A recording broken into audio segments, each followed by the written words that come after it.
How's it going, you guys? AZPlow21 back again with more of the Arizona State Sun Devils and Franchise Hockey Manager 9. And we have signing day completed.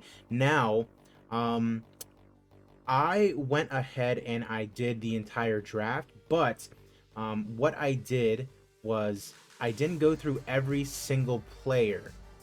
What I did essentially was I only did my nominations. It would have taken way too long to go through every single nomination that all the teams were doing. So I just skipped all the AI nominations and I went to mine, and just being able to focus on the nominations that I wanted to do, I was able to get a pretty good draft class or signing class together. Signing day's over. Let's go and take a look at the signings that we did make. So we have this goalkeeper, Luca Cloutier. It says 3.5 potential, but we're showing 5-star. John Whipple, 5-star potential. Currently already 3-star talent. Theo Kiss, 5-star potential, 1.5-star already. Logan Sawyer, 2.5-star, 5-star potential. You can see here, Aaron Hakala, the center, 2.5-star, perhaps 5-star potential. Phelan, 5-star potential. William Ulrich, 4.5-star potential. Even some of the guys in the later rounds, like for whatever reason, this guy, Carson Ironside, it's showing 4 and 4, but we're showing 1.5, 2 stars potential.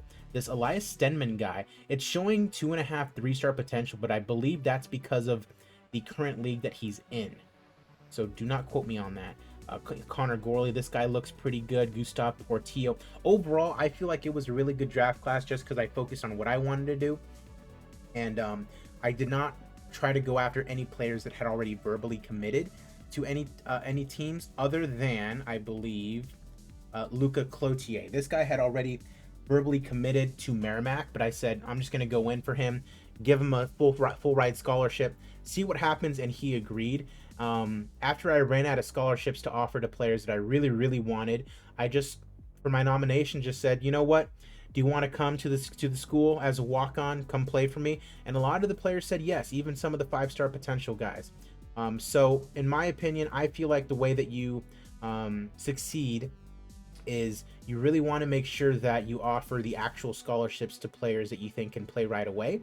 And then in the later rounds, when you feel like you don't have any scholarships left to offer, just go after some of those 4.5-star potential guys that you feel like could potentially contribute to the team in the future, and just offer them partial scholarships, or once you run out, just don't even offer them a scholarship. Most of the time they will agree to join your team. And that's what happened with me for this signing day. Now we do have Alaska Anchorage, 2 games. You can see at the top of our screen we've actually done very well since the last time that I saw you guys. We're 6-0-2, so those 2 losses that you saw in the beginning of the season in North Dakota, that's it. Those are all the losses that we've had thus far. And so we are standing very well right now. If you want to look, where can I see the ranking? Yeah, we're currently ranked number 9 right now, so that fares pretty well for us. I believe since we are an independent, we need to be at least number 8 or higher in order to make the postseason, which could prove to be very difficult. I don't really know if that is actually the case, because we don't have a conference that we can actually play in to get a conference berth to the actual tournament. So I feel like we actually have to be top 8 to even make it to the postseason. With that said, let's go ahead and get over to Alaska Anchorage, so that way we can get this going. Hopefully it is a good one. Sem Tim Felter on in net for us today. He has actually not been doing very well this season. 2-0-1. Only he's played 3 games. The other guy, Homer, has really been killing it this season. But we'll go ahead and take a look and see what we can get done against the Seawolves of Alaska Anchorage as we look to climb the rankings here this season after a pretty successful signing day. If you have any questions, leave them down in the comments section about kind of how the recruiting goes. I will still say that I believe it could be better. It could be a little bit more intuitive, but I believe they went with kind of this route just to make it as quick as possible, which is fine because I'd imagine a lot of people don't want to spend hours on end in the recruiting part. We just scored a shorthanded goal, by the way. A lot of people don't want to spend hours on end on the recruiting part. I would, but that's just me. As Yezhov takes a hooking penalty, and we are are leading going into the second period. Jackson Niedermeyer takes a slashing penalty. Love to see that, as we are doing pretty okay in our black jerseys today. ASU on the attack, and we're going to score. We are going to score. We're going to score. We are going to score. It says show few highlights, but it only shows goals. Josh Nadeau, who this guy we did sign last signing day. This guy's been killing it for a 6th goal of the season already. Came in as a freshman, 3-star overall ability, 5-star potential, and he has been killing it for us. So be on the lookout for Josh Nadeau. I don't believe he's been drafted by an NHL team, but that's going to be a tough pill to swallow should he eventually leave us like Josh Doan did. As that's another goal. It's 3-0 to the good guys. ASU on top. Jack Jensen having a good year as well. His 7th goal of the season. Even our defenseman Smagaj, who is not that good. I feel like he's only like 2-star, 2.5-star current ability. He's having a good year already. We're out shooting our opponent. We're not going to make any changes whatsoever. We're doing absolutely fine. And so let's just keep it going, whatever we're doing. And we're going to get our 4th, it looks like here. From the point, a nice save. And he passes it. Why is he passing it out right there? What a stupid mistake on the part of the goalie there. You'd think he would just freeze the puck as Jack Jensen takes his 8th of the season. We're gonna go ahead and just nope. We're gonna go ahead and send to the end here. We're gonna win this game. And so yeah, that is a big win, 4-0 over Alaska Anchorage. Jack Jensen, 2 goals on the day as we head to our second one. You can see even on the left-hand side, Sillinger, 16 points. Nadeau, 15 points.